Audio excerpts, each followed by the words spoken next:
Aliens ignored warnings about Earths. The Empire crossed Earth's borders and lost its entire fleet. The galaxy was old, and the Drovan Empire was older than most of the powers that lived in it. For 900 years, the Empire had grown by taking what it wanted. It began as a single system ruled by a proud species called the Drovi, tall, gray-skinned beings with 4 eyes and a talent for war. Slowly, over centuries, they had spread outward. They took system after system, world after world. Some species joined them without a fight, seeing no point in resisting a power so large. Other species fought and lost. A few fought and were wiped out completely, their planets turned into mining colonies, or empty rocks with Drovan flags planted on them. By the time this story begins, the Drovan Empire ruled over 4,000 star systems. It had 1,100 worlds under its direct control, and thousands more that paid tribute to avoid war. Its navy had 20,000 warships. Its army had soldiers from over 300 conquered species, all trained to fight and die for the Empire. No power in the known galaxy could stand against it. The Empire's leaders, sitting in their golden council chambers on the capital world of Drovar Prime, believed they were untouchable. They believed the galaxy was theirs by right, and that anyone who did not bow to them simply had not yet been shown their place. There was only one region of space the Empire had never touched. It was a small, quiet corner of the galaxy, far from the main trade routes, holding only a handful of stars. At the center of this region was a yellow star with 8 planets. The third planet was blue and green, covered in oceans, and it was called Earth by the beings who lived there, humans. Most species in the galaxy had never heard of humans. Those who had heard of them knew very little, and what little they knew was often wrong. There were old stories, passed down from trader to trader, captain to captain, about a strange rule that surrounded that yellow star and its planets. The rule was simple: do not enter, do not send ships, do not send probes, do not send anything at all past the outer edge of that system, marked by a ring of quiet space beacons that gave off a single repeating signal in hundreds of different alien languages. The signal said, "This space belongs to Earth. Turn back. We will not warn you twice." Nobody in the Empire had ever tested that warning, not because they respected it, but because nobody in the Empire had ever needed to. That corner of space held nothing of value that anyone knew about. No rare minerals had been found near it. No trade routes passed through it. It was simply ignored, the way a farmer ignores a rock in the middle of his field that is too much trouble to dig up. The Empire's star maps marked the region in a dull red color, with a small note attached: unclaimed, do not disturb. Reason unknown. That was how things stood for centuries. The Empire grew larger. It swallowed more systems. It never went near the little yellow star and its 8 planets, because there was never any reason to. Then, one day, that changed. The Empire's council received a report from one of its scout captains, a Drovi officer named Kelvor Dash. Kelvor commanded a small scouting vessel called the Ashen Wind, tasked with mapping the outer edges of Empire space and looking for new systems to add to the maps. His ship had drifted close to the edge of the region marked in red, closer than any Drovan ship in recent memory. He had picked up faint signals coming from deep within that space. Not the warning beacon, something else, something that sounded, to his instruments, like industrial activity, engines, communication traffic, the kind of noise a busy, growing civilization makes. Kelvor brought his findings to the Imperial Council, expecting curiosity, perhaps mild interest. What he got instead was a room full of powerful Drovi nobles laughing at him. "You want us to believe," said Councillor Vashna Kroll, an old and heavy-set Drovi woman who had sat on the council for 60 years, that after 9 centuries of silence, this pathetic little corner of space suddenly has something worth our attention? "I only report what my instruments found," Kelvor said. He was a younger Drovi, barely past his 1st century, and he kept his 4 eyes lowered out of respect. The signals were faint, but they were real. Something is growing there. "Growing weeds, perhaps," said another counselor, and the room laughed again. But not everyone laughed. In the back of the chamber, seated apart from the others because his species was not fully trusted by the Drovi despite serving the Empire for 200 years, sat an old Threll ambassador named Ovex. The Threll were a smaller species, insectoid in shape, with pale blue shells and quiet voices. They had been conquered by the Empire long ago, and now served as advisors because of their skill with old records and history. Ovex raised one of his 4 thin arms. "If the Council will permit," Ovex said, "I would like to speak on this matter." Vashna Kroll waved a hand, bored.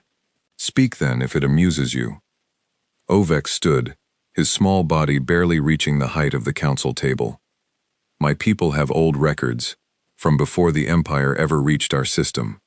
Records of other species who tried to enter that region of space. None of them succeeded. None of them survived to try twice." This got a little more attention. A few of the councillors leaned forward.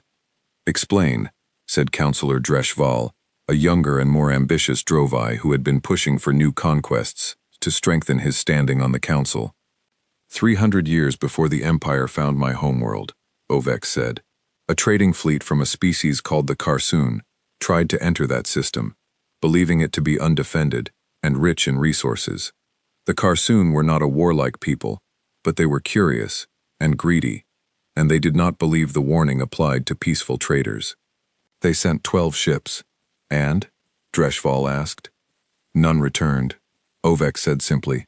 "Not one ship, not one survivor, not even wreckage was ever found. The Karsoon sent no further ships, and within 100 years, the Karsoon themselves were gone, wiped out by a different threat entirely, one unrelated to this. But before they vanished, their historians recorded what little was known. They called the beings behind the warning by a name that translates roughly as the quiet ones who do not forgive a second mistake." Silence spread through the chamber for a moment. Then Vashna Kroll let out a dismissive snort. "A myth from a dead species. 12 ships, lost centuries ago, likely to some natural disaster or an accident of navigation. This proves nothing." "There is more," Ovex said quietly. 60 years after the Karsoon disaster, a second species, the Bellon Concord, sent a single scouting ship, better armed, better shielded, believing the Karsoon had simply been unlucky or careless. That ship also vanished. No wreckage, no signal, no trace. The Bellon Concord marked the system as forbidden in their own records, and never returned. I have read their logs myself, translated long ago into our archives. They speak of a single moment of contact, a brief flash on long-range sensors, showing something approaching their ship at a speed their instruments called impossible, and then nothing, no further transmission. Councillor Dreshval frowned. "You are saying this system has some kind of defense, some weapon, or some fleet, that destroys anything that enters." "I am saying," Ovex replied carefully, "that every species who has ever tested that warning has vanished completely, and none of them ever learned why. I would strongly advise the Council to leave this matter alone. Whatever is behind that warning has kept a region of space secure for longer than the Drovan Empire has existed. That is not something to provoke without understanding it first." For a moment, it looked as though the Council might actually listen. A few of the older members exchanged uneasy glances. But then Dreshval spoke again, his voice sharp with ambition. "With respect, honored ambassador, these are stories from dead civilizations who did not have Drovan technology. The Karsoon were traders with light cruisers. The Bellon Concord had barely left their home system when they lost that scout ship. We are not the Karsoon. We are not the Bellon. We are the Drovan Empire. We have 20,000 warships. We have crushed powers greater than a handful of old legends. I say we send a proper scouting fleet, not a single unarmed probe, and we finally learn what is hiding in that corner of space. If there are resources there, we take them. If there is a threat there, we destroy it, the same way we have destroyed every threat that has ever stood against the Empire." This idea found much more support in the room than Ovex's warning had. The Council loved the idea of expansion. It had been almost 40 years since the Empire's last major conquest, the annexation of the Thessic cluster, and many of the younger councillors were eager to make their names with a fresh campaign. The thought of unclaimed territory, sitting untouched for centuries while lesser species failed to hold it, was too tempting to ignore. Ovex tried once more. "I beg the Council to reconsider. A being does not need many ships to enforce a warning it can keep for 900 years. Whatever waits in that system has patience the Empire does not understand. Patience is often a sign of strength, not weakness. But his words were brushed aside. The council voted, and the decision was made. A fleet would be sent, not the full might of the Drovan Navy, for that would be seen as an overreaction to a matter of unclaimed territory, but a strong probing force. 200 warships, led by one of the Empire's most decorated officers, Grand Admiral Kesserin Volt, a Drovi commander who had won 3 major campaigns and never lost a single fleet engagement in over 150 years of service. Admiral Volt was proud, confident, and utterly certain of Drovan's superiority. When he received his orders, he did not hesitate. He gathered his fleet at the border of Empire space, at the very edge of the red zone marked on the star charts, and he prepared to cross into the system that humans called home. Word of the coming expedition spread quickly through certain circles in the galaxy. Traders, diplomats, spies from other species who kept a careful eye on Drovan movements. Among those who heard the news were a handful of species who had, over the centuries, managed to make quiet, careful contact with humanity without provoking anything. These species knew things the Drovan Empire did not know, because the Drovan Empire had never bothered to ask. One such being was a merchant named Thassa Orn-Ve of the Olindi, a peaceful trading species who had, 300 years earlier, been granted a very limited and heavily monitored trading arrangement with a distant human outpost. The Olindi did not enter the human home system. They did not go anywhere near Earth itself.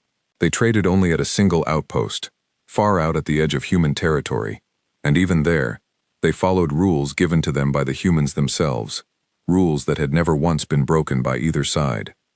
Thassa Orn-Ve heard about the coming Drovan fleet through trade channels, and she felt something she rarely felt.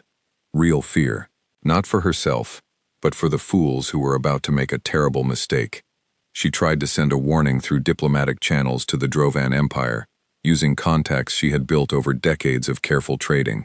Her message was simple: you do not understand what you are dealing with.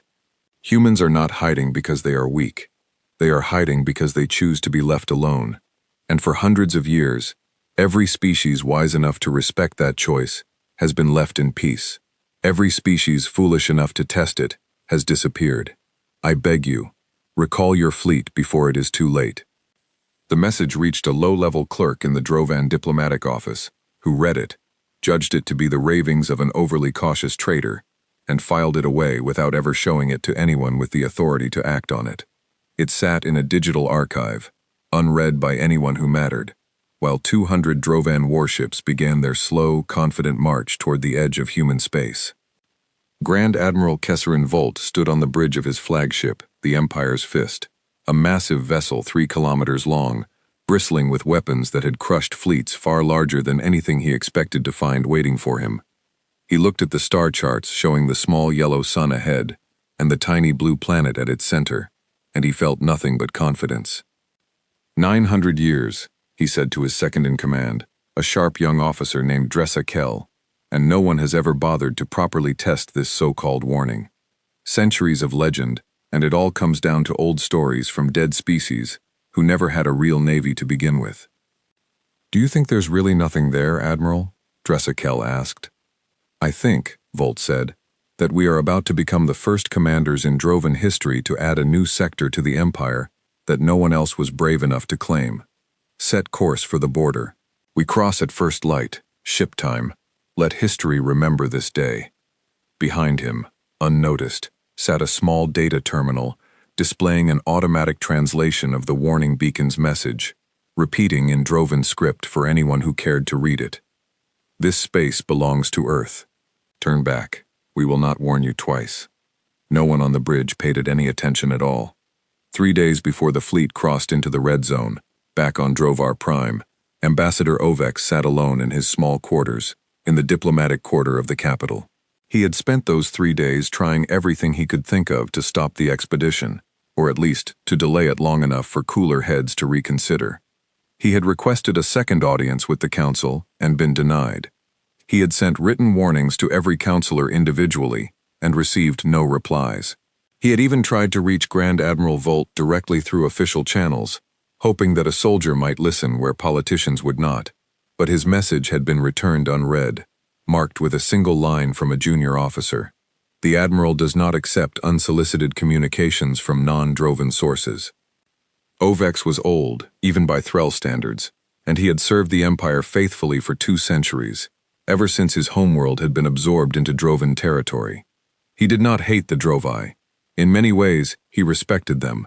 They had brought order to chaotic regions of space, built roads and stations and trade networks that connected 1,000 different species who might otherwise have fought each other into extinction.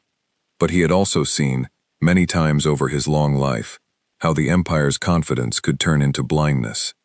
He had watched them ignore warnings before, on smaller scales, and pay for it with the lives of soldiers who deserved better commanders. This time felt different. This time, the warning was not small. He thought about his own people's records, gathered from a dozen different archives across the centuries. He thought about the Qarsoon, wiped from history so completely that only a few scattered logs remained to prove they had ever existed. He thought about the Bellin Concord, who had learned their lesson after losing a single ship and never returned. He thought about the strange, careful trading arrangement the Olindi had maintained with a human outpost for 300 years, always at a respectful distance, always following rules laid down by humans themselves, never once broken. What kind of species, he wondered, could enforce a boundary for 9 centuries without ever needing to explain themselves? What kind of species could make traders as different as the Qarsoon and the Bellin Concord vanish without any survivors, without any wreckage, without any warning shot fired that anyone ever lived to describe? He did not know the answer, and that frightened him more than anything else. An enemy you understood could be planned against. An enemy who left no trace of what they had done could not. On the morning the fleet was set to depart, Ovex went to the departure ceremony anyway, standing quietly at the back of the crowd of dignitaries who had gathered to see the Empire's fist and its escort ships off on their historic mission. Bright banners hung from every building in the capital's military district. Drovan citizens cheered as the fleet's shuttle carried the last officers up to their ships. Music played. Speeches were given about the glory of the Empire and the inevitability of its expansion into every corner of the galaxy. Ovex watched it all with a heavy heart, and when the ceremony ended, he returned to his quarters and began quietly gathering his most important records, the old logs, and reports his people had preserved for centuries about the region of space, now called Sol System, by the few outsiders who had bothered to learn its name. He did not know if anyone would ever want to read them again, but he suspected, deep down, that very soon someone would. Far beyond the edge of Drovan territory, in the quiet dark between the stars, the human warning beacons continued their patient, endless broadcast, exactly as they had for 900 years. They did not know, or perhaps did not care, that this time a fleet of 200 warships was actually coming to test them.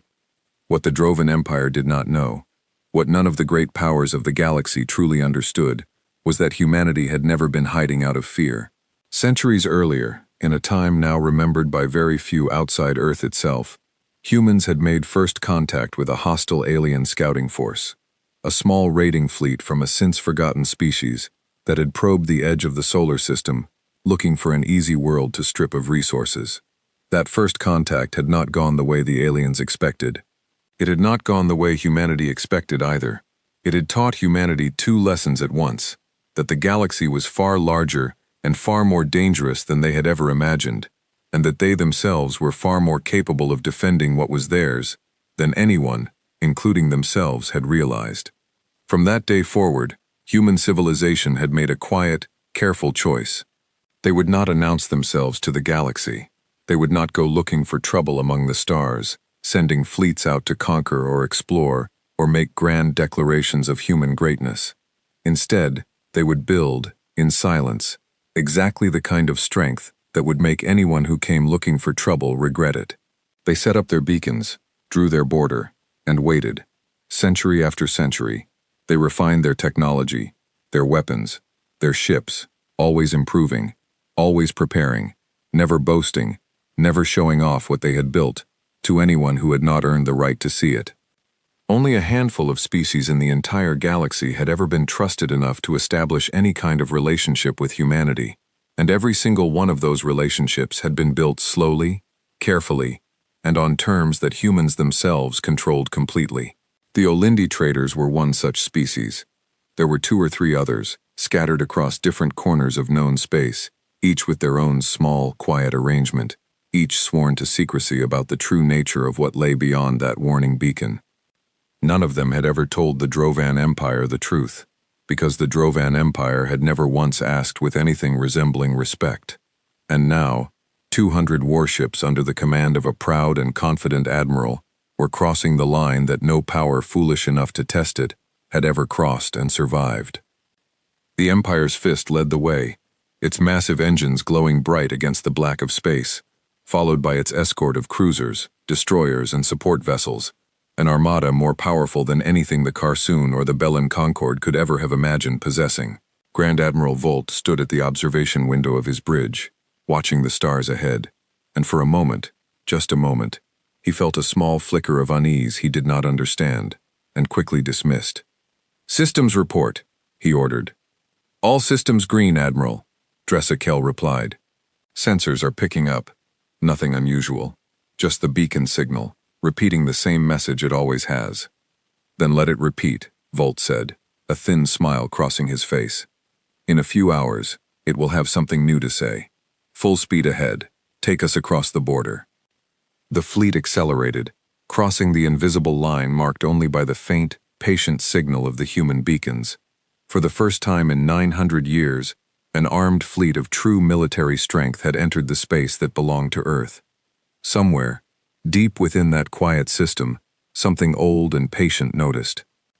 Deep inside the Sol system, far past the orbit of the outer planets, in a place no Drovan sensor had ever mapped, a quiet alert flashed across a console in a control room built into a rock that looked, from the outside, like nothing more than an ordinary asteroid. The room was small and calm. A single human officer, a woman named Commander Ilsa Marek, looked up from the report she had been reading and studied the new data now filling her screen. "Border breach," said the voice of the system tracking the edge of human space. 206 vessels, unknown origin, crossing at Sector 7, heading inward toward the inner system. Ilsa did not look surprised. She did not look afraid either. She had trained for this moment for years, the way every officer in her position trained, even though most of them never expected to actually see it happen in their lifetime. 900 years of quiet had made many people forget that the warning existed for a reason. Ilsa had never forgotten. Nobody in her line of work ever did. She pressed a single button on her console, opening a channel that would reach exactly the people who needed to know, and only those people, following protocols that had been refined over centuries and rehearsed more times than she could count. "This is Commander Merrick, Outer Watch Station 7, she said, her voice calm and steady. "We have a confirmed border breach. Unknown fleet, over 200 vessels, entering from Drovan-controlled space. Requesting activation of Standard Response Protocol." There was a brief pause on the other end of the line. Then a voice replied, equally calm, equally unhurried, as though this sort of thing happened every week, instead of once in 900 years. "Confirmed, Commander. Protocol is activated. Let them come." Ilsa looked back at her screen, watching the small cluster of lights representing 206 Drovan warships moving steadily inward, completely unaware of what they had just triggered. She felt no anger toward them, and no real fear either. Only a quiet, tired sort of sadness, the kind a person feels when they watch someone walk toward a mistake they cannot be talked out of. "You were warned," she said softly, so no one in particular, echoing words that had been broadcast from those beacons for 900 years without a single change. "We will not warn you twice." Far above her, in high orbit around a moon most star charts did not even bother naming, dozens of hidden shapes that had sat dormant and silent for decades began, one by one, to wake up. Back aboard the Empire's fist, Grand Admiral Volt had no idea any of this was happening. His sensors showed nothing but empty space, and a single yellow star growing slowly larger ahead of him. His scans detected no fleets, no defense platforms, no sign of any military presence at all. To him, and to every officer on his bridge, it looked as though the ancient warning truly had been nothing more than an empty threat, kept alive for centuries by nothing more than fear and superstition. "Admiral," said Dressakel, studying her own console with a frown, "sensors are clean. No contacts. No defense grid. Nothing. As I expected, Volt said, allowing himself a small, satisfied smile. 900 years of silence, and it turns out there was never anything here worth being afraid of. Send word back to Drovar Prime. Tell them the border has been crossed without incident. Tell them the Empire has finally claimed what should have been ours centuries ago. The message was sent, racing back across the stars toward the capital, carrying news that would soon be celebrated across 1,000 worlds as a triumph for the Drovan Empire. Somewhere in the great archives of the capital, Ambassador Ovex would read that same message within hours, and unlike everyone else who read it, he would not celebrate. He would simply close his eyes and wait, because he understood something the Empire's proud officers did not. Silence was never proof of weakness. Sometimes silence was simply the sound of something patient, watching and waiting for the right moment to answer.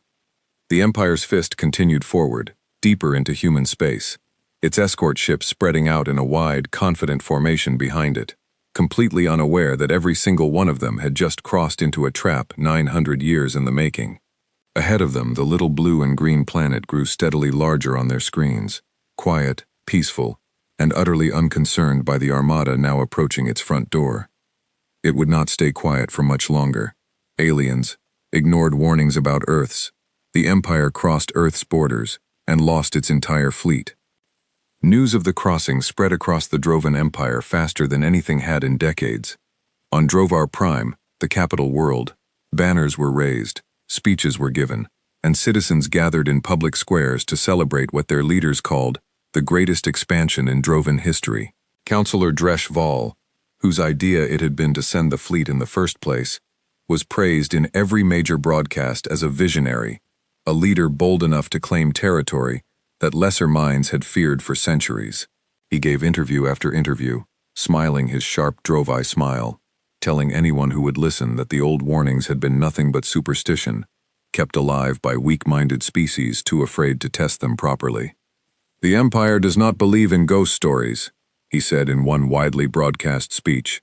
"We believe in strength, and strength has once again proven itself the only truth that matters in this galaxy." Only a handful of people in the entire Empire felt uneasy about the celebrations. Ambassador Ovex was one of them. He watched the broadcasts from his quarters with a heavy heart, knowing that the fleet had done nothing more than cross an empty stretch of space so far. They had not yet reached the human home planet. They had not yet made contact with anything at all. Declaring victory before the true test had even begun struck him as exactly the kind of arrogance that had doomed other proud civilizations throughout galactic history. He was not alone in his caution. Far out at the edge of Empire space, the Olindi trader Thassa Ornve received word of the crossing through her contacts, and she felt a cold, sick feeling settle into her stomach. She had tried to warn them. She had sent her message through every proper channel available to her, and it had been ignored, filed away by some clerk who never understood what he was dismissing. Now, it was too late for warnings. All that was left was to watch and wait and hope, against all evidence from history, that this time might somehow be different. It would not be different. Aboard the Empire's fist, Grand Admiral Kesserin Volt continued to lead his fleet deeper into the system, and with every passing hour, his confidence grew stronger.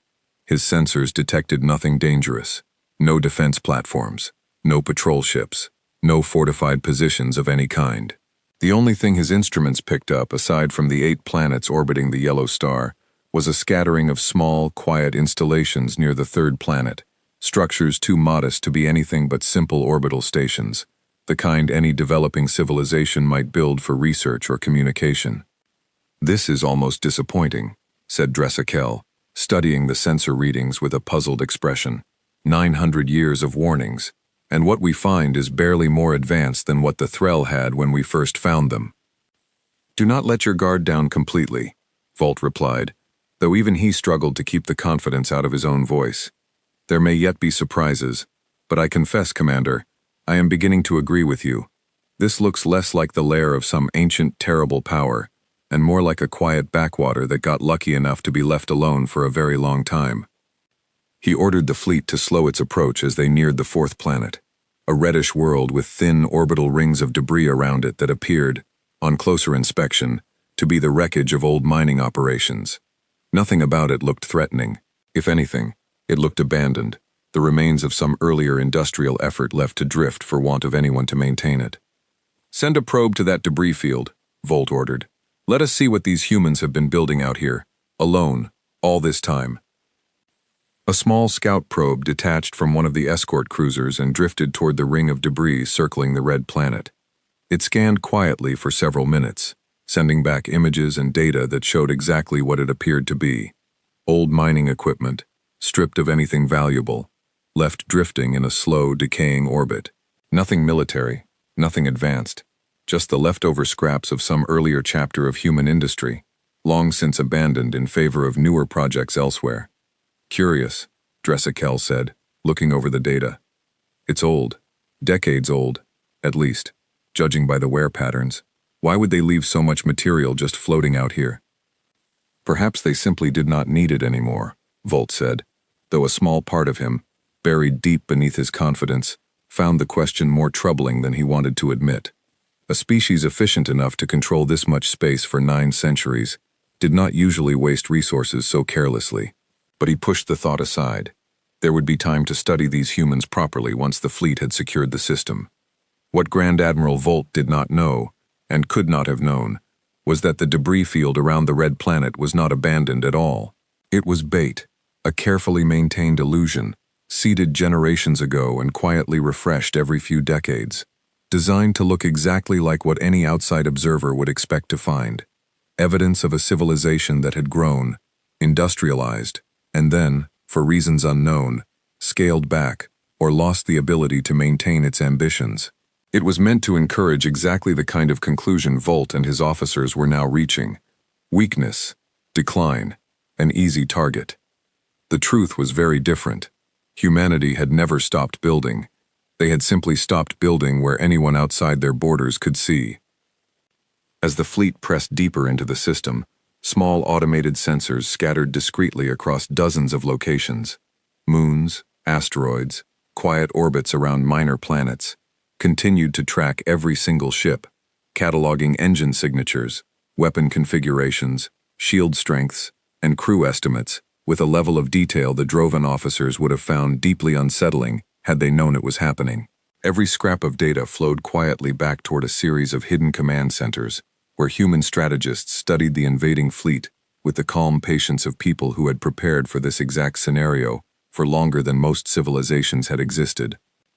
In one such command center, buried deep beneath the surface of a moon orbiting the system's largest gas giant, a senior officer named General Eris Whitfield reviewed the incoming data with a small team of analysts. Whitfield was an older man, silver-haired, with the calm bearing of someone who had spent decades preparing for a moment he genuinely hoped would never come, and now that it had arrived, found himself feeling something closer to sorrow than excitement. 206 ships, said one of his analysts, a young woman studying the fleet composition on a large holographic display. Their lead vessel alone masses more than our entire outer defense grid combined, by raw tonnage. Numbers were never the deciding factor, and they know that too, somewhere in the back of their minds, or they would never have sent so few, Whitfield said quietly. They believe raw size and numbers win wars. It has worked for them against every other power they have faced. It will not work here. Orders, General? Whitfield studied the display a moment longer, watching the small cluster of lights representing the Drovan fleet drift steadily toward the inner system, toward Earth itself. He thought, briefly, about the long chain of decisions that had led to this moment, decisions made by leaders centuries dead, decisions to build in silence, to prepare without provoking, to let the galaxy believe whatever it wanted to believe about humanity's true strength, right up until the moment someone finally forced the issue. He thought about the warning beacons, broadcasting the same simple message for 900 years.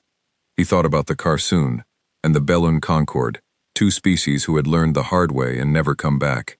He felt no anger toward the Drovan Empire, only the same tired sadness Commander Merrick had felt hours earlier, watching people walk toward a mistake nobody could talk them out of. Let them come further in, Whitfield said finally. Let them see Earth.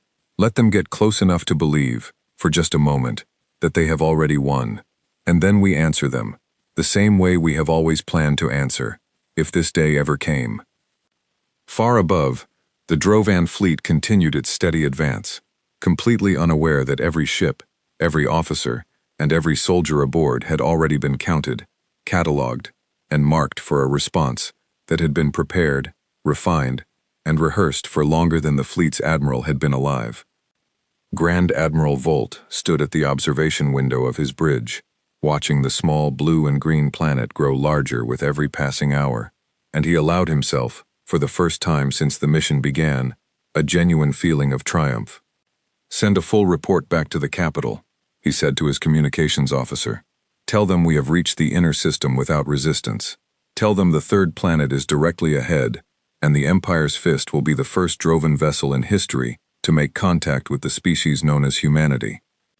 The message went out, racing across the stars, carrying news that would soon fill every major broadcast across Drovan space with images of the fleet's triumphant approach.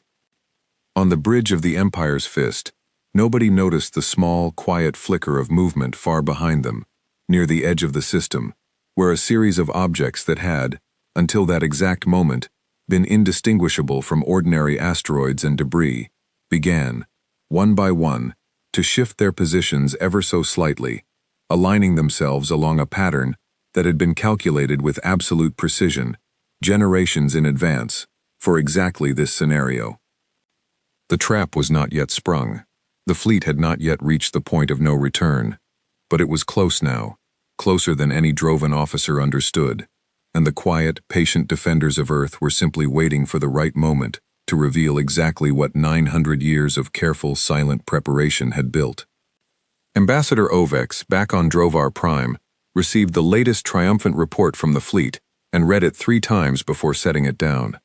He thought about the warning beacon's message, broadcasting the same words for 9 centuries. He thought about the Carsoon and the Bellin Concord, and the strange, careful silence maintained by every trader wise enough to respect the border. He thought about Grand Admiral Volt's confidence, growing with every passing hour, every empty scan, every apparent sign of weakness that was, in truth, nothing more than exactly what the humans wanted him to see. "They have not answered yet," he murmured to himself, alone in his quarters, "because they have not needed to. That should frighten everyone far more than it seems to." Nobody in the celebrating crowds on Drovar Prime heard him. Nobody in the Imperial Council chambers, still congratulating themselves on Councillor Dreschval's bold vision, paid him any attention at all. The Empire believed, with total confidence, that it stood on the edge of its greatest triumph. It stood, in truth, on the edge of its greatest disaster. 3 days passed as the Drovan fleet continued its slow, careful advance toward the third planet. Grand Admiral Volt used the time well, or so he believed. He ordered constant scans of every world in the system, cataloging resources, checking for signs of habitation, and building a picture of human civilization that he planned to present to the Imperial Council as proof of his triumph. The second planet, a hot, cloud-covered world, showed no signs of activity at all. The fourth planet, the red one with its field of old mining debris, remained exactly as puzzling as before, offering no new answers. The outer planets, gas giants ringed with moons, showed faint traces of what his scanners identified as automated refueling stations, quiet and unmanned, the kind of infrastructure any spacefaring species might build to support long-range travel. None of it suggested a great military power. All of it suggested, to Volt and his officers, a civilization that had built a modest, practical infrastructure, and then, for whatever reason, stopped expanding, content to remain hidden behind an old warning that time had turned into nothing more than habit. "I begin to wonder," said Dressa Kell one evening, as she reviewed the latest sensor logs in the officers' mess, "whether the humans who set up that beacon are even still in charge of this system. Perhaps a different species conquered them long ago, and simply kept the old warning running out of laziness." "An interesting theory," Volt said, sipping from a cup of dark, bitter tea favored by senior Drovi officers. "Though I suspect the truth is simpler. Powerful, secretive civilizations are common enough in the history of the Empire's conquests.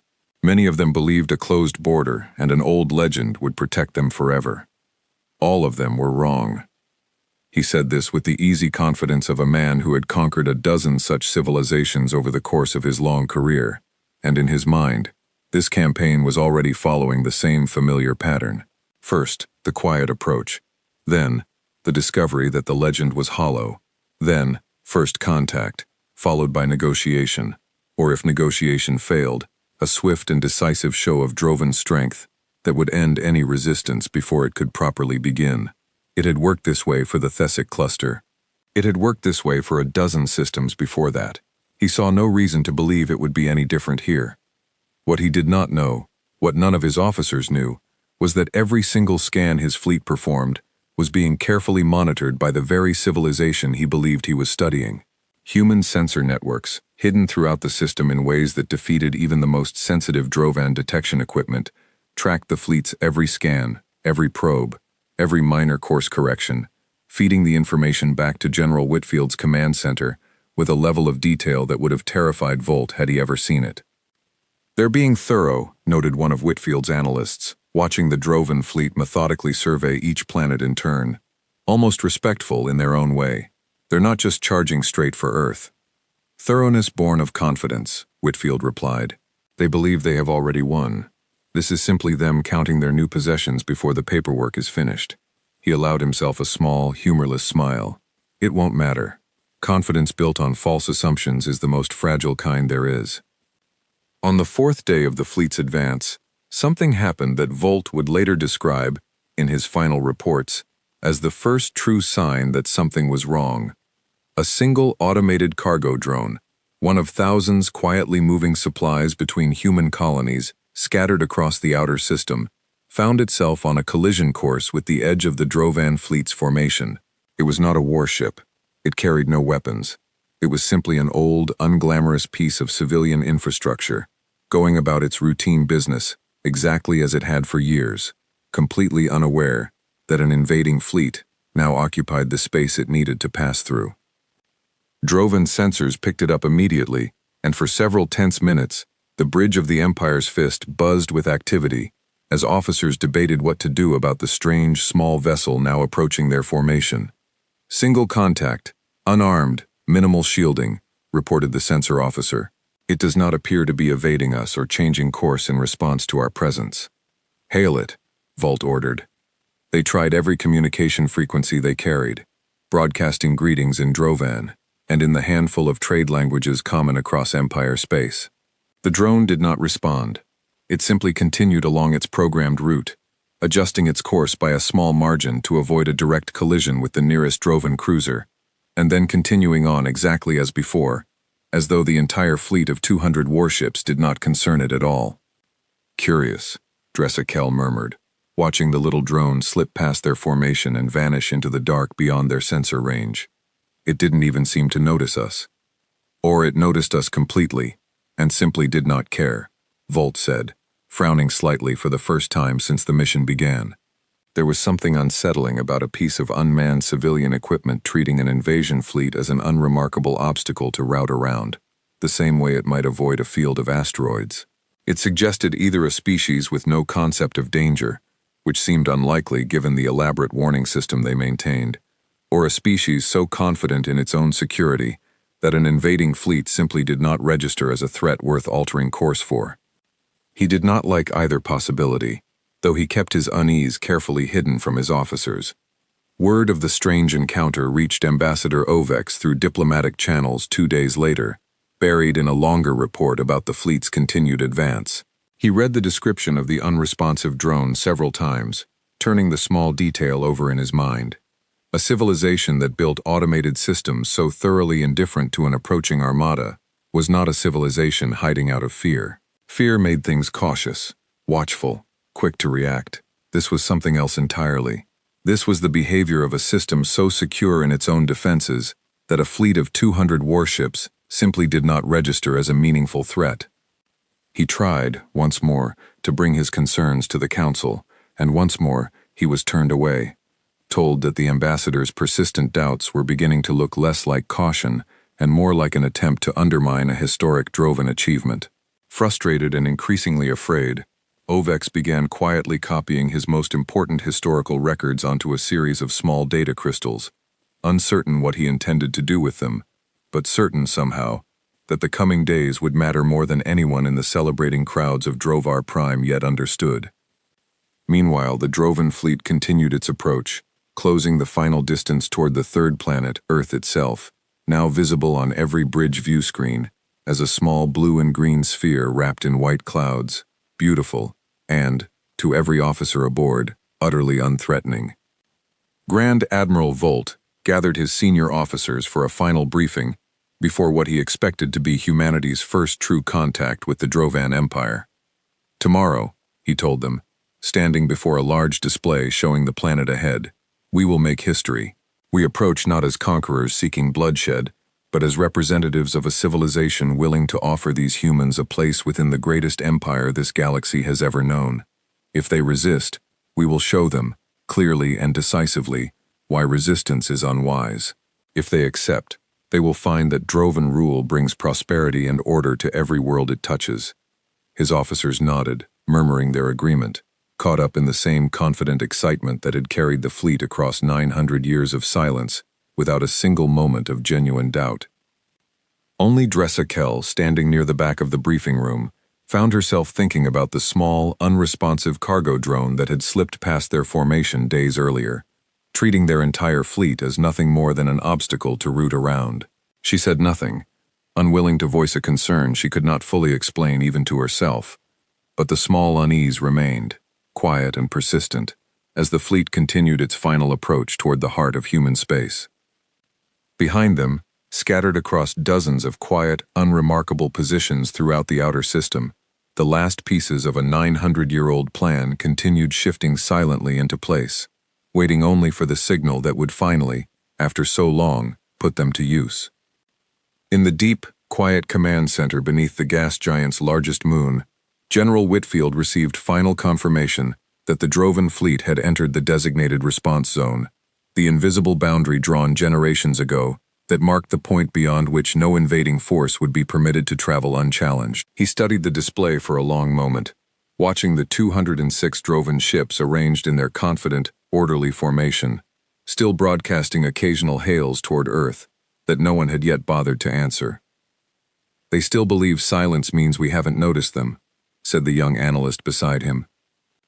"Let them believe it a little longer," Whitfield replied. "Every hour they spend certain of their own safety is an hour they spend exactly where we want them." He turned to his communications officer. "Send word to the Joint Defense Council. Tell them the fleet has reached the line. Ask for final authorization."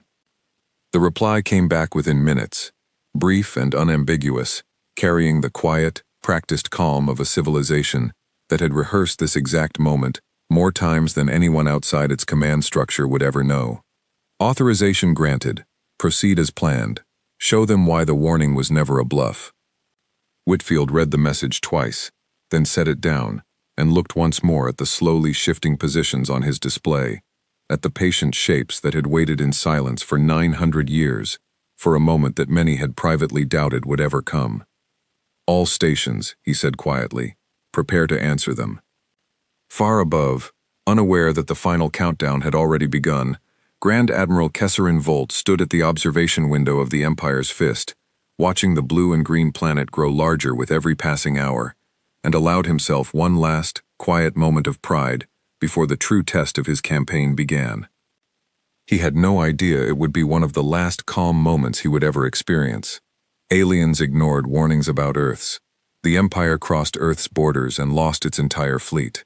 The Drovan fleet reached its final approach position, roughly 2 million kilometers from Earth, at what its officers considered a safe and reasonable distance for a first formal contact.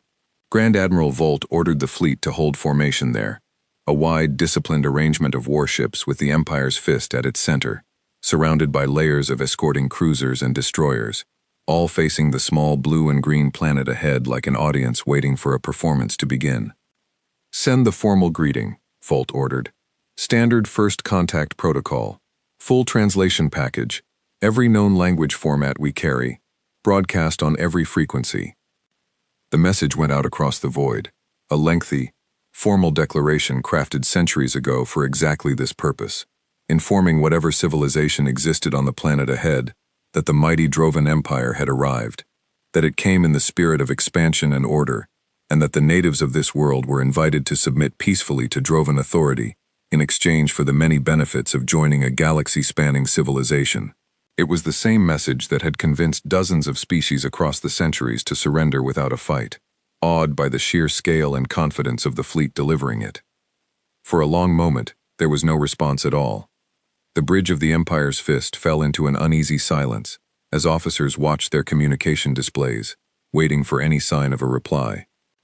Then, finally, a response came through, brief, clear, and delivered in perfect Drovan, spoken by a calm, even human voice that carried no fear and no anger, only a flat, businesslike tone that somehow unsettled every officer who heard it, more than shouting or threats ever could have. This is Earth Defense Command. You have entered restricted space in direct violation of a warning that has stood for 900 years. That warning was not a suggestion, it was not a bluff, and it was not superstition, as your empire seems to have decided among yourselves. You were told to turn back, you did not. What happens next is the result of your own choice, not ours. The bridge went completely silent. Grand Admiral Volt felt a small, cold flicker of something he had not felt in over a century of military service. Genuine uncertainty. He pushed it down quickly, straightening his shoulders, unwilling to let doubt show in front of his officers. "This is Grand Admiral Kesserin Volt of the Drovan Imperial Navy," he said, his voice carrying the practiced authority of a man used to being obeyed. "We come representing an empire of 4,000 star systems and 20,000 warships. I would advise caution before making threats you cannot back up. Stand down whatever defenses you believe you have, and we may yet resolve this without bloodshed." There was a pause before the reply came, and when it did, the same flat, calm voice delivered words that would be remembered, studied, and quoted for generations afterward across 100 different species. "We are not making a threat, Admiral. We are giving you one final chance to leave. This is not a negotiation." Volt's jaw tightened.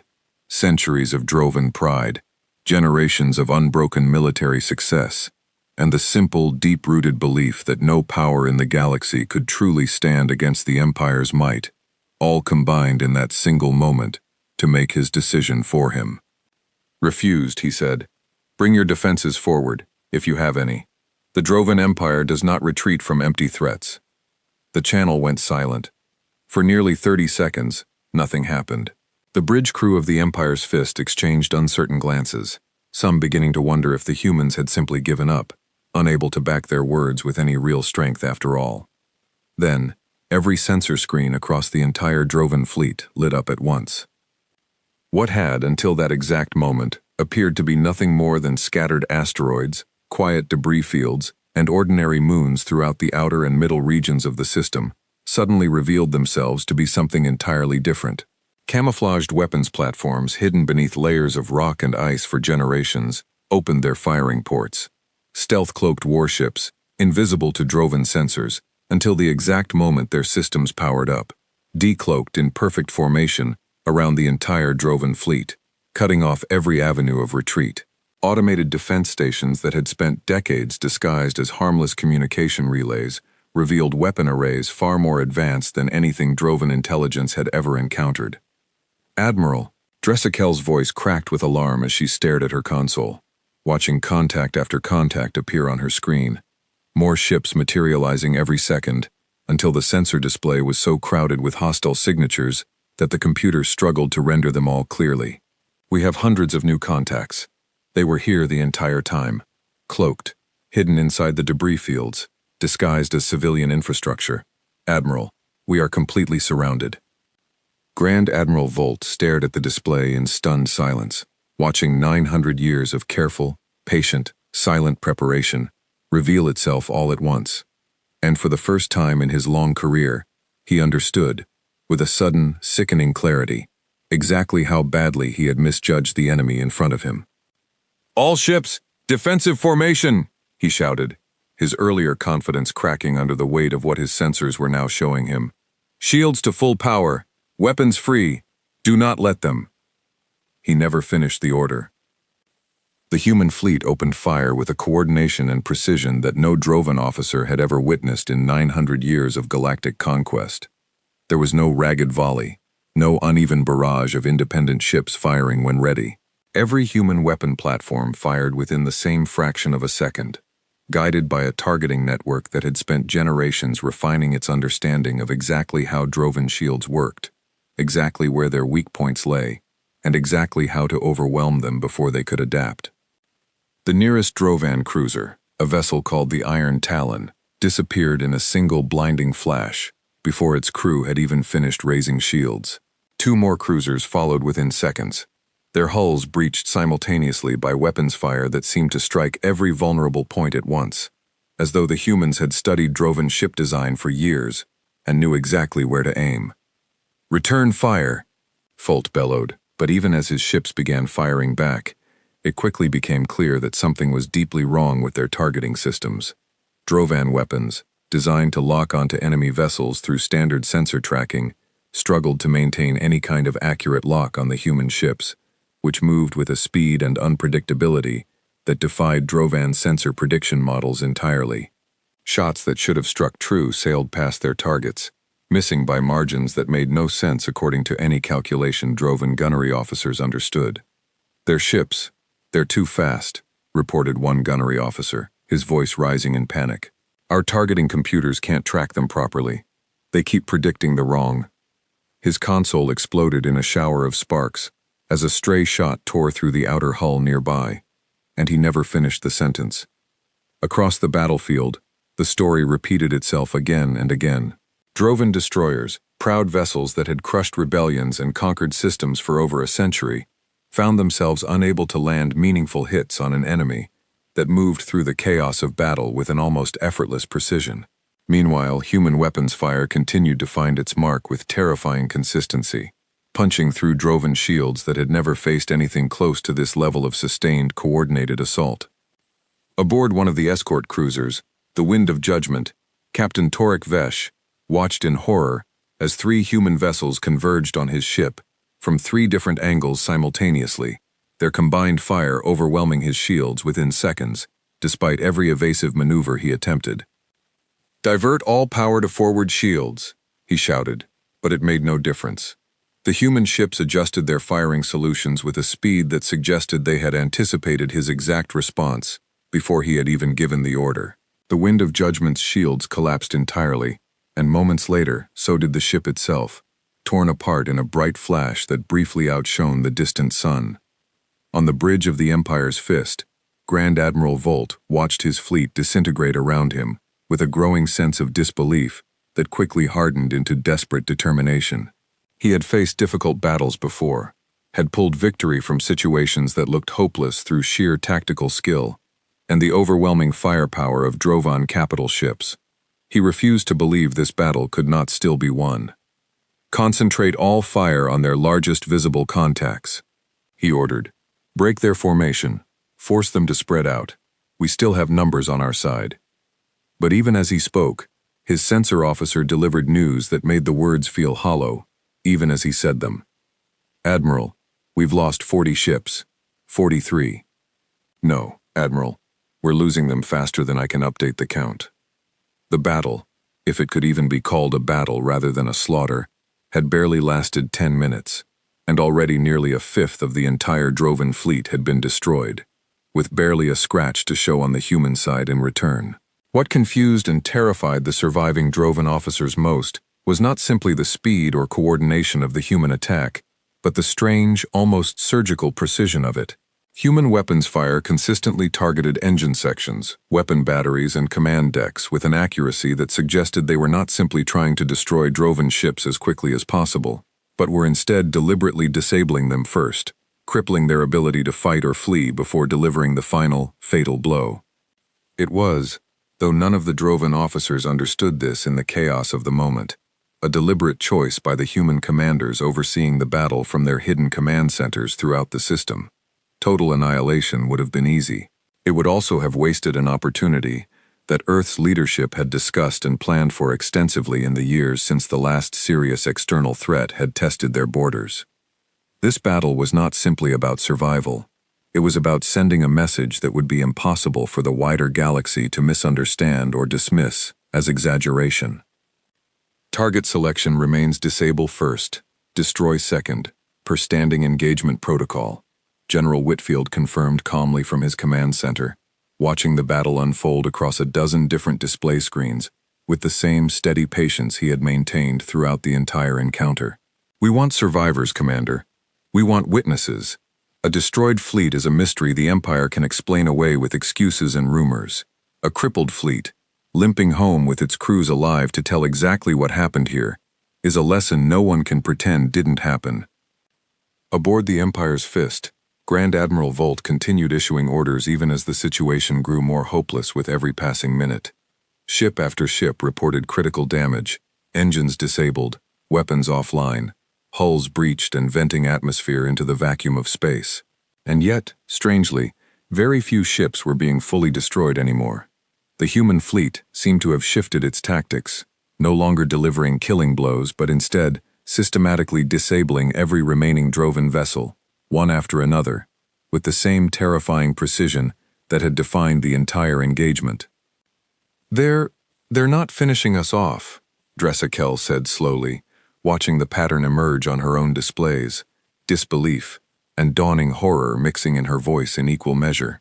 Admiral, I think they want us to survive this. Volt stared at the tactical display, watching the crippled, burning remains of his once proud fleet drift helplessly amid the wreckage of the ships that had already been destroyed. And for the first time in his long, celebrated military career, he understood, with a clarity that felt almost like physical pain, that he had led 206 ships and tens of thousands of Drovan soldiers into a disaster the likes of which the Empire had never before experienced. And somehow, impossibly, he suspected the humans watching from their hidden command centers had allowed exactly that much of his fleet to survive on purpose. The battle, such as it was, continued for another 20 minutes, though calling it a battle felt increasingly wrong to every Drovan officer who lived through it. It was closer to a demonstration, a slow and deliberate dismantling of a fleet that had entered the system believing itself unstoppable. Ship after ship went dark, engines failing, weapons falling silent, until the once proud formation of 206 vessels had been reduced to a scattered field of drifting, broken hulls. On the escort cruiser Grey Wolf, a young Drovi lieutenant named Kessin Dor huddled with the remains of his damage control team in a sealed section of the lower decks, the only part of the ship still holding atmosphere.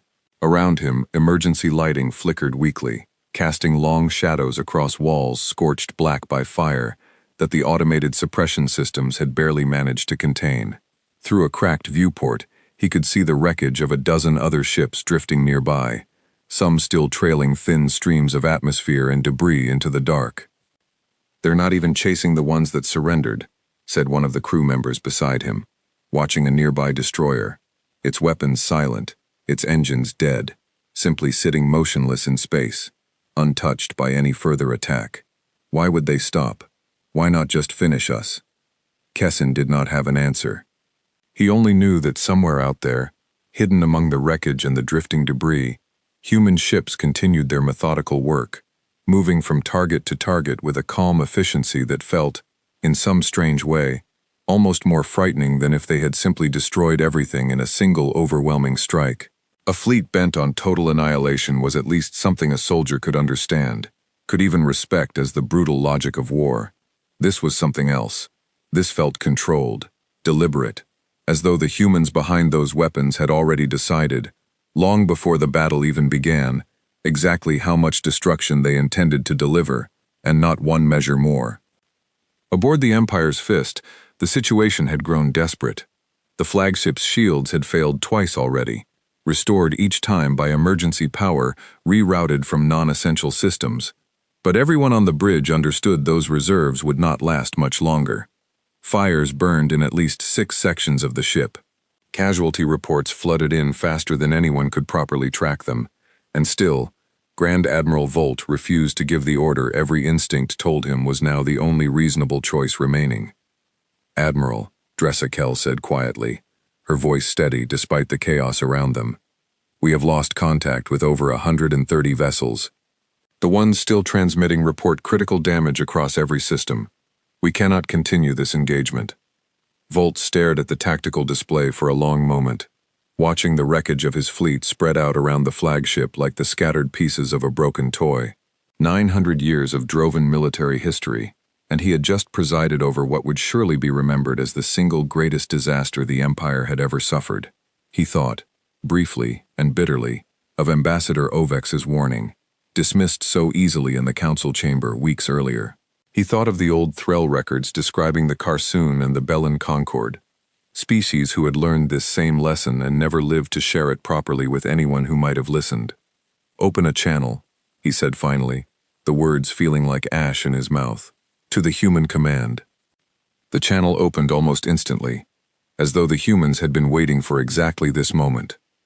"Grand Admiral Volt," said the same calm, even voice from before, carrying no triumph, no cruelty, only the same flat professionalism it had shown throughout the entire encounter. "We're listening." Volt closed all four of his eyes for a brief moment, gathering himself before he spoke. "I am ordering my fleet to stand down. I request terms for our surrender, and safe passage for whatever ships and crews remain capable of returning home." There was a short pause on the other end of the line. "Your surrender is accepted," the voice replied. "You will not be pursued further. You will not be boarded. You will not be harmed beyond what has already occurred in this engagement. Gather what remains of your fleet, tend to your wounded, and return to your empire. Take this message back with you, Admiral, exactly as it is given. Earth does not seek war with the Drovan Empire, or with any other power in this galaxy.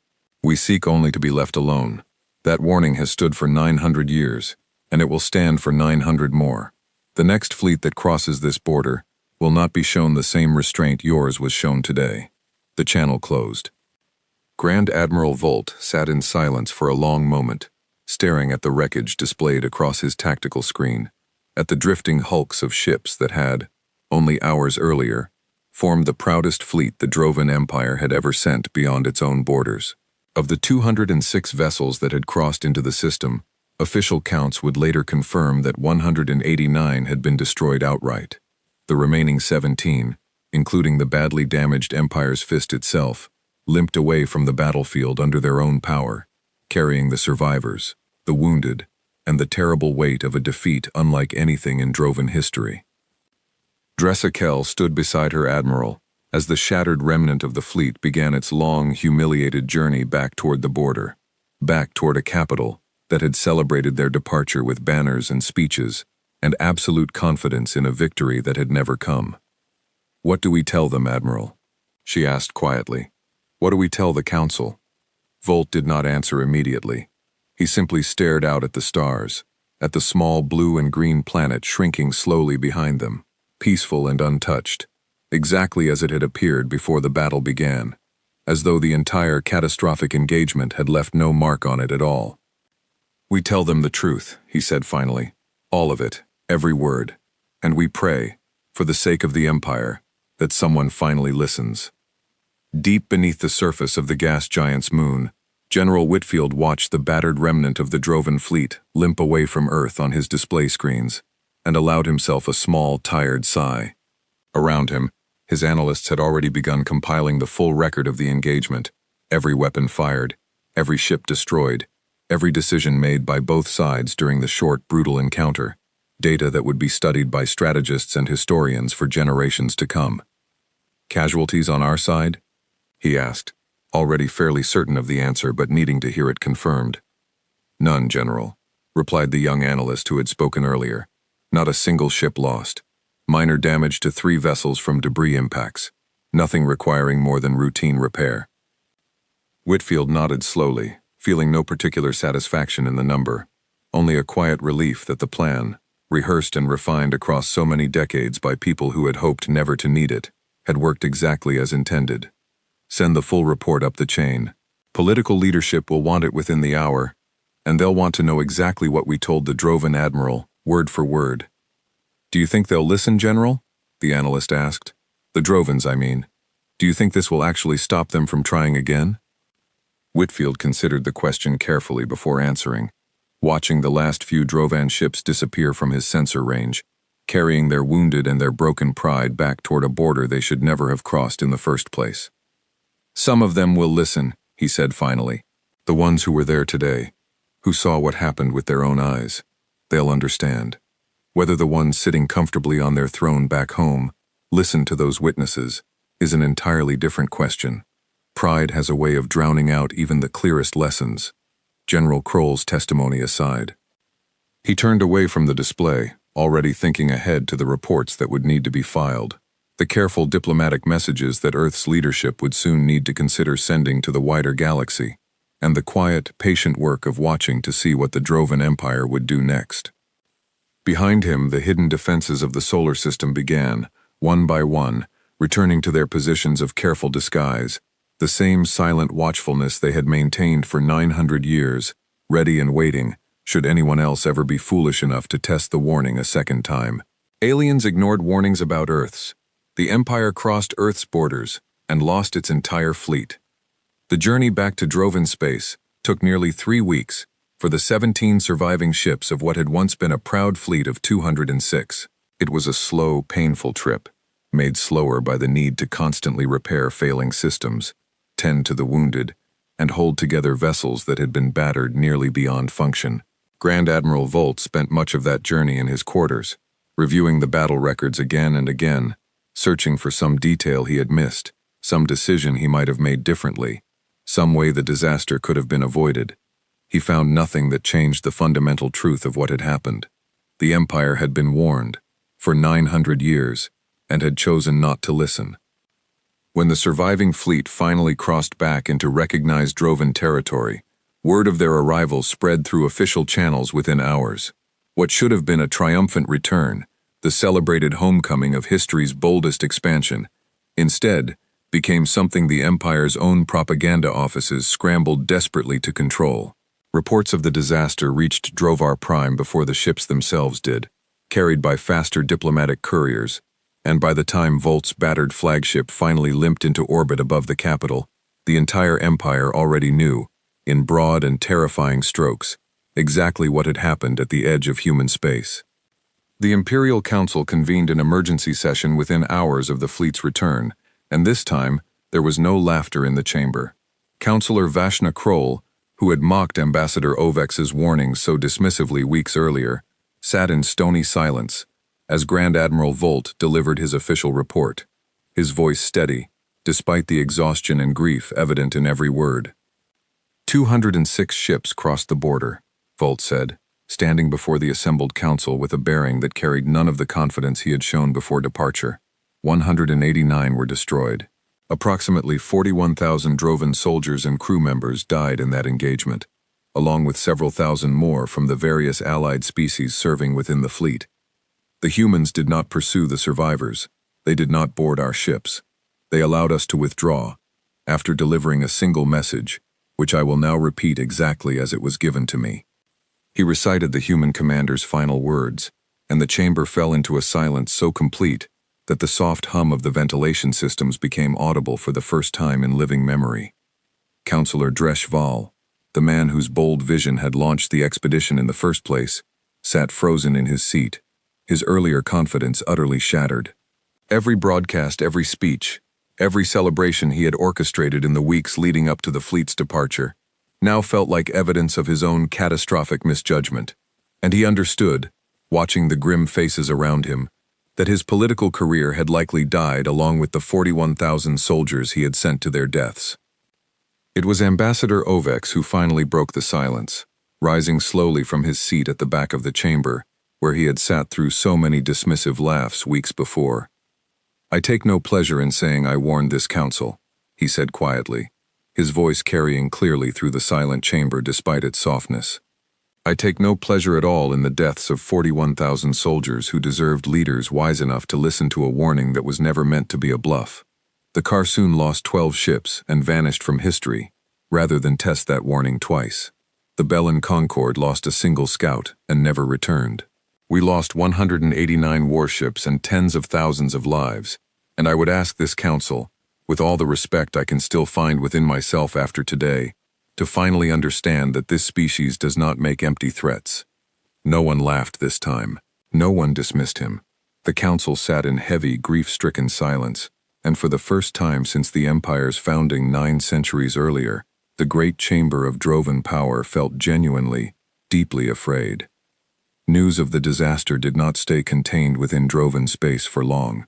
In a galaxy connected by trade routes, diplomatic channels, and the constant movement of ships and information between systems, a defeat of this scale could not be hidden or minimized, no matter how desperately the Empire's leadership might have wished otherwise. Within weeks, the story had spread across a dozen major powers, growing more dramatic and more mysterious with each retelling, though the core facts remained remarkably consistent no matter the source. The Drovan Empire, the largest and most powerful civilization in known space, had sent 206 warships against a species called humanity, and had lost nearly 92% of that fleet in a single brief engagement. The reaction across the galaxy was immediate and varied. Some smaller powers, long resentful of Drovan dominance, celebrated quietly, seeing in this humiliation the first real crack in an empire that had seemed, for centuries, utterly unstoppable. Others reacted with genuine fear, recognizing that if a fleet of 200 Drovan warships could be so thoroughly and effortlessly defeated, the balance of power in the galaxy had shifted in ways nobody yet fully understood. The Olindi trader Thassa Orn Vey, whose warnings had been ignored by a low-level clerk months earlier, received the news with a complicated mix of grief and vindication. She had known this outcome was coming, had tried desperately to prevent it, and now found herself watching an entire galaxy scramble to understand a truth her people had quietly respected for 3 centuries, without ever needing a demonstration this costly. They had every chance to avoid this, she told a fellow trader over a quiet drink in a station bar far from Drovan space, watching news broadcasts replay dramatized, wildly inaccurate reconstructions of the battle on every screen in sight. Every chance, and they chose pride instead. Within the Drovan Empire itself, the political fallout proved even more severe than the military disaster that caused it. Councillor Dresh Val was formally censured within a month, stripped of his council seat in a vote that passed with an overwhelming and humiliating margin. Grand Admiral Volt, despite having ultimately been the one to lead the fleet into disaster, found his own reputation treated with somewhat more sympathy, largely because his final report, brutally honest about every failure and every misjudgment made by the council that ordered the expedition, was seen by many as an act of genuine integrity rare among senior Drovan officers. He was relieved of active command pending a full military inquiry, but he was not disgraced the way Dresh Val had been. Ambassador Ovex, meanwhile, found his standing within the Empire transformed almost overnight. The same council that had dismissed him as an overly cautious relic weeks earlier now sought his counsel constantly, eager to understand everything the old Threll records could tell them about humanity, about the Qarsoon, about the Bellin Concord, about any scrap of information that might help the Empire avoid repeating this catastrophe. Ovex answered every question honestly, though he took little satisfaction in his sudden relevance, knowing it had come at a cost that could never be undone. What do the humans want?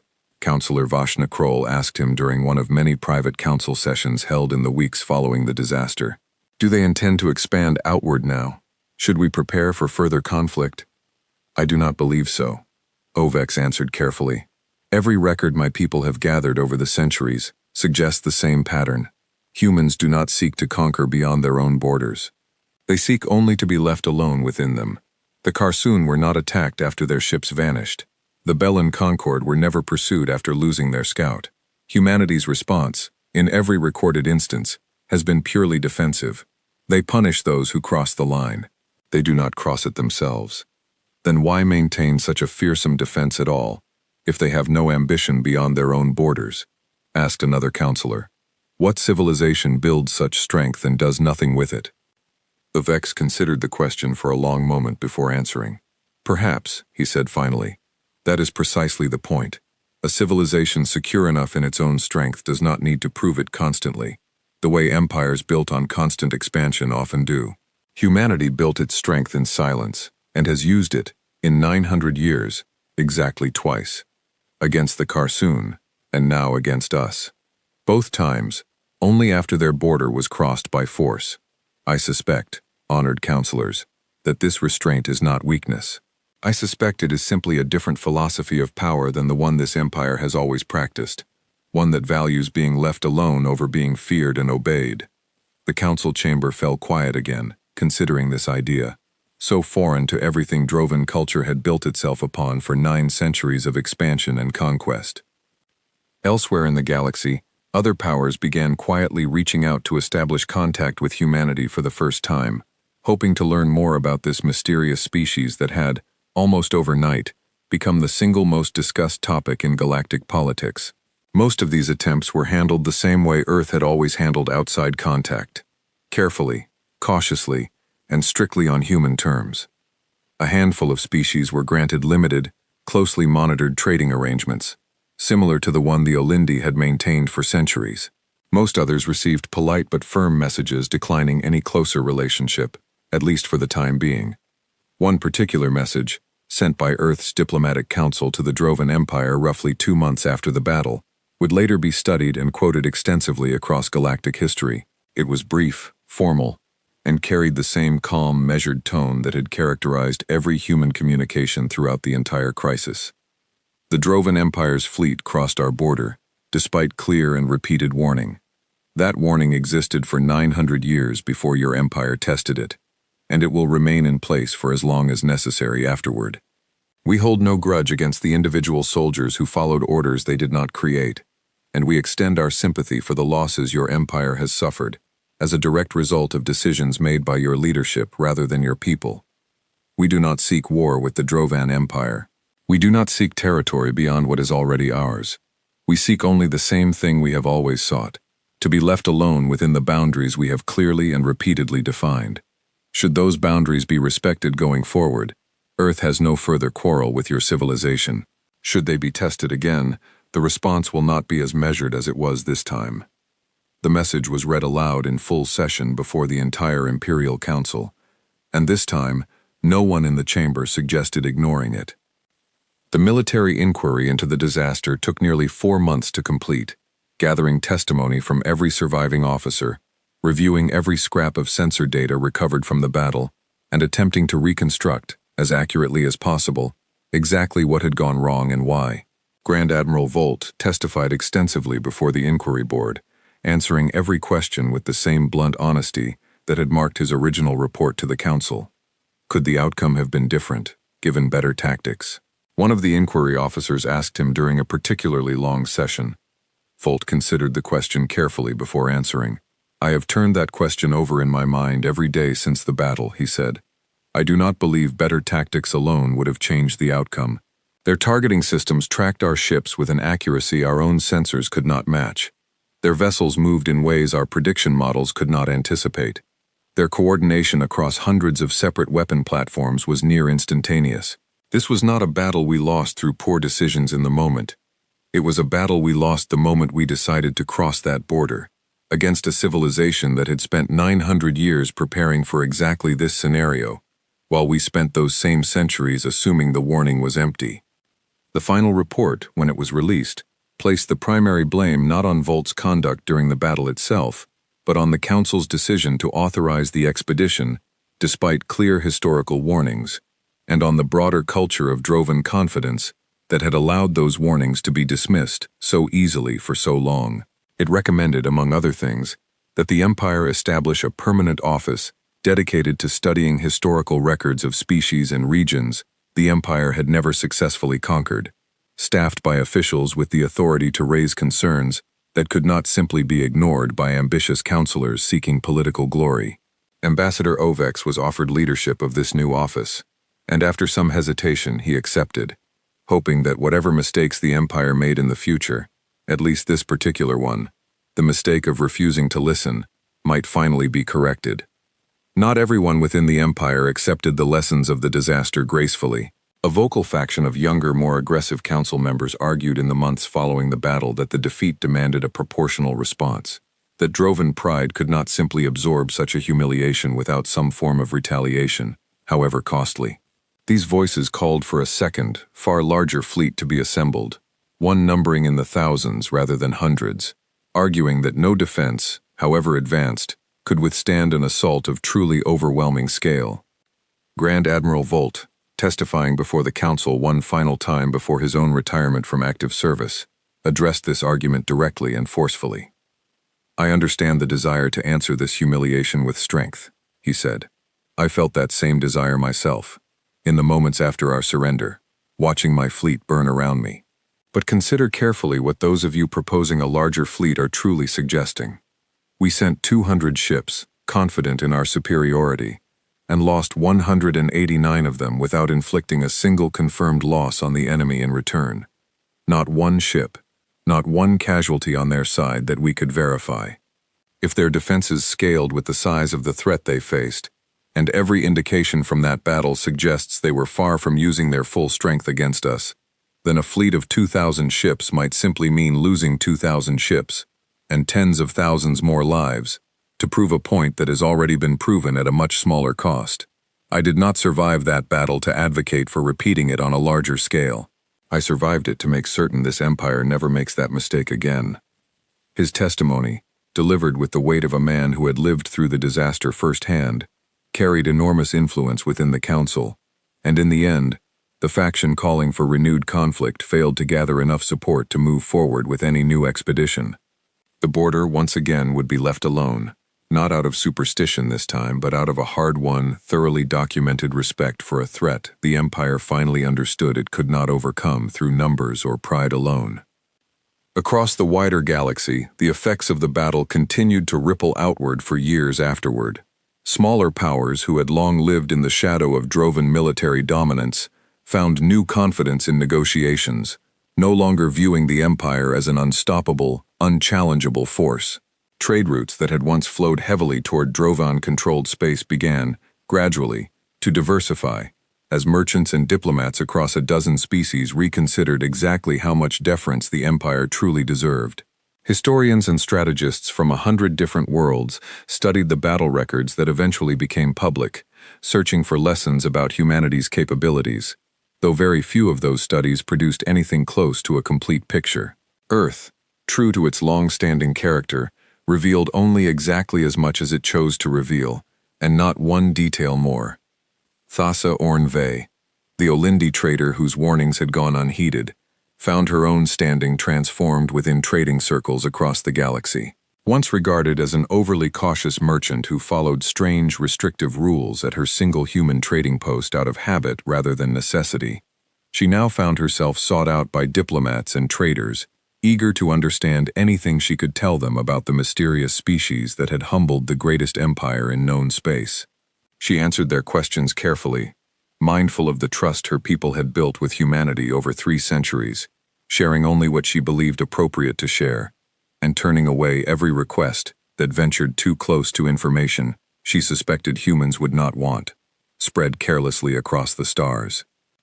"They are not monsters," she told one particularly persistent Drovan journalist who managed to track her down months after the battle, hoping for some dramatic quote to sell to an audience, still hungry for details about the disaster. "They are not conquerors waiting for an excuse to expand. They are, simply, a people who value their privacy and their peace more than almost anything else, and who built themselves strong enough to guarantee both. If your empire had approached them with the same respect my people showed 3 centuries ago, I believe you would have found a quiet, distant neighbor rather than a devastating enemy. That choice was always available. It simply was not the one your leaders made." The journalist published her words exactly as spoken, and for a brief time, they became one of the most widely quoted statements anywhere in Drovan media, a reminder that the disaster at Earth's border had never been inevitable, only the direct result of choices made by proud leaders who had refused, for far too long, to listen. A full year after the battle, Ambassador Ovex sat once more in the council chamber, though the room felt very different now than it had on the day he first tried and failed to stop the expedition. The banners of triumph that had once hung throughout the capital were long gone. The speeches about inevitable Drovan expansion had quietly stopped. In their place had come something the Empire had rarely needed to practice in 9 centuries of existence: caution. He had spent the past year building his new office from almost nothing, gathering historians, archivists, and analysts from a dozen different conquered species, all tasked with the same simple mission: to make certain that no future warning, from any species, in any corner of the galaxy, would ever again be dismissed without careful consideration. It was slow, unglamorous work, the kind that rarely earned praise or recognition, but Ovex found a quiet satisfaction in it nonetheless, knowing that every warning properly investigated was, perhaps, a disaster prevented before it ever had the chance to happen. "Do you think it's enough?" Vashna Kroll asked him one evening, the two of them reviewing reports together long after the rest of the council had gone home. She had changed a great deal since the day she mocked his warnings, though she rarely spoke of it directly. One office, a handful of analysts. Will it truly stop this empire from making the same mistake again, the next time some ambitious counselor wants a war to build his reputation? Ovex considered the question honestly before answering, the way he considered most things. "I do not know," he admitted. "Perhaps nothing can fully guard against pride. Not forever. Empires forget their hardest lessons eventually, given enough time and enough generations who never lived through the cost of learning them firsthand. But for now, at least, the lesson is fresh. The names of the dead are still remembered, and as long as that remains true, I believe there is a chance, however small, that this empire has learned something worth keeping."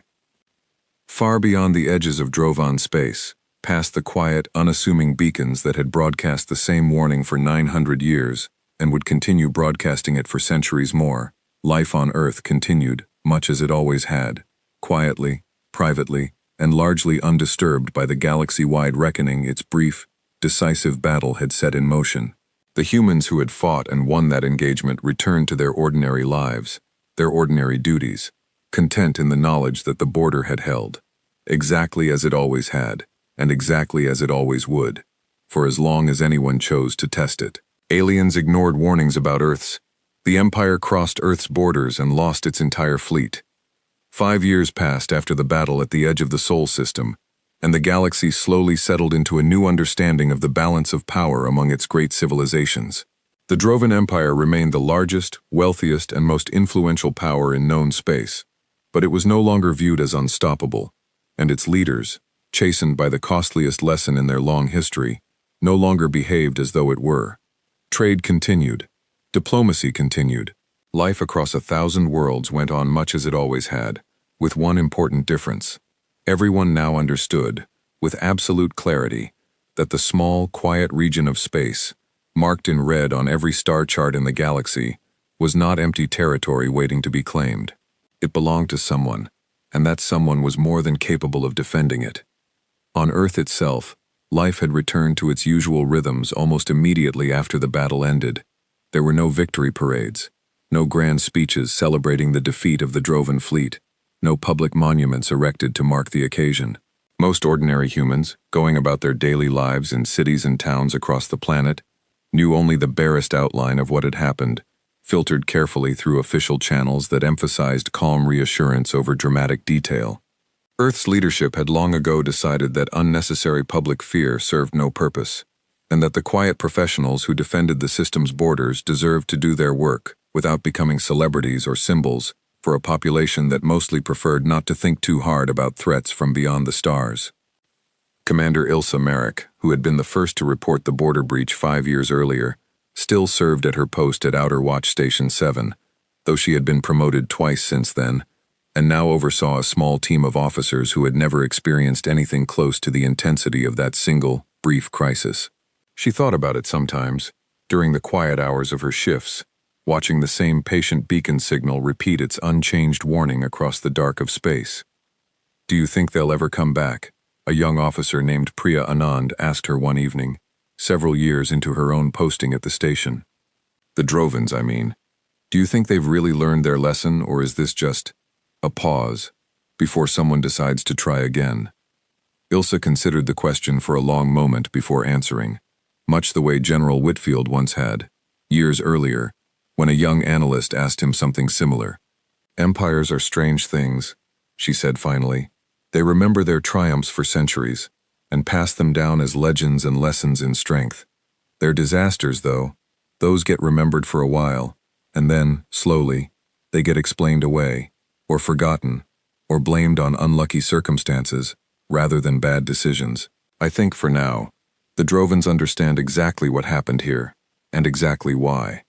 Whether their grandchildren's grandchildren still understand it, When the details have faded into old stories nobody quite believes anymore, I couldn't say. That's not very reassuring, Priya said. Ilsa allowed herself a small smile. It isn't meant to be reassuring, it's meant to be honest.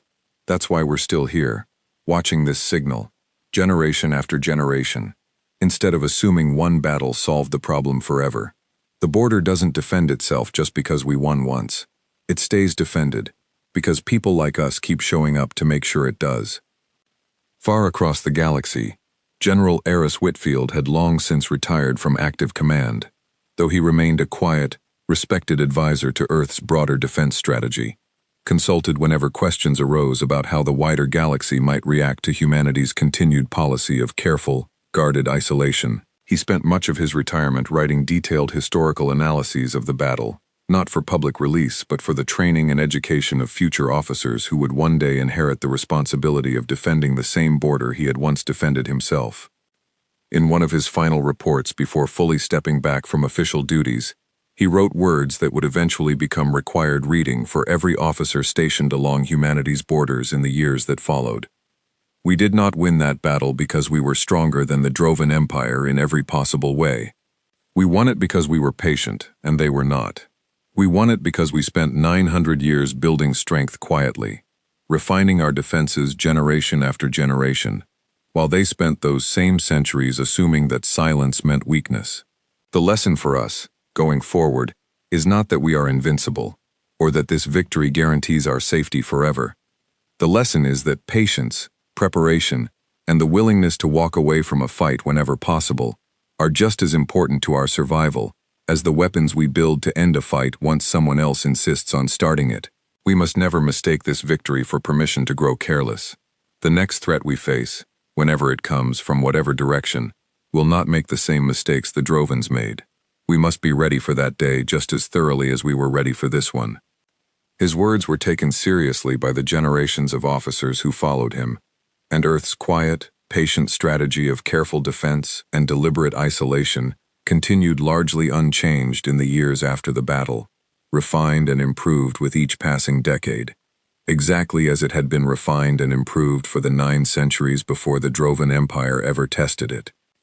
Ambassador Ovex, now quite old even by the long-lived standards of his own people, continued to lead the historical research office he had founded in the aftermath of the disaster, and under his careful guidance, the Drovan Empire slowly developed a reputation across the galaxy for something it had rarely been known for in its earlier centuries: genuine caution before conflict, and a willingness to investigate old warnings rather than dismiss them out of pride. It was not a perfect transformation. Old habits and old ambitions still occasionally reasserted themselves among younger, more aggressive counselors, eager to make names for themselves through conquest. But each time such ambitions arose, someone within the Empire's growing archive of hard-learned lessons was there to remind the Council, in careful and specific detail, exactly what had happened the last time Drovan pride outpaced Drovan wisdom. On the 10th anniversary of the battle, Ovex was invited to speak before the Imperial Council one final time, in what would become his last major address before his eventual retirement from public service. He stood before the same chamber that had once laughed at his warnings, now filled with counselors who had grown up hearing the story of the disaster as a central lesson of their political education, and he offered them words that would be remembered and repeated for generations afterward. 10 years ago, this council believed that strength alone determined the fate of civilizations in this galaxy, he said, his voice steady, despite his advanced age. We believed that any warning could be tested, any border could be crossed, and any consequence could be overcome through sufficient force. We learned, at a terrible cost, that this was never entirely true. Strength matters. It has always mattered, and it will always matter. But wisdom matters just as much. And wisdom begins with a simple, difficult truth. Not every warning is a bluff, and not every silence is a sign of weakness. Sometimes, silence is simply the sound of patience, waiting to see whether we are wise enough to listen before it becomes necessary to teach us the hard way. He paused, looking out across the chamber at the assembled counselors, many of whom had not even been born when the Empire's fist first crossed into human space with such confident, misplaced pride. Humanity did not seek this conflict. They did not ask for war, or glory, or conquest beyond their own borders. They asked only to be left alone, exactly as they had asked for 900 years before we finally tested their patience. I do not know what the future holds between our two civilizations. Perhaps, someday, careful diplomacy will build a relationship neither of us has yet imagined, based on mutual respect rather than fear. Perhaps humanity will remain, for centuries more, a quiet, distant neighbor we simply choose not to disturb. Either path is preferable to the one we nearly chose 10 years ago. Let this council, and every council that follows it, remember the cost of that near mistake, and let us never again assume that a warning ignored for centuries has somehow, through the simple passage of time, become any less true.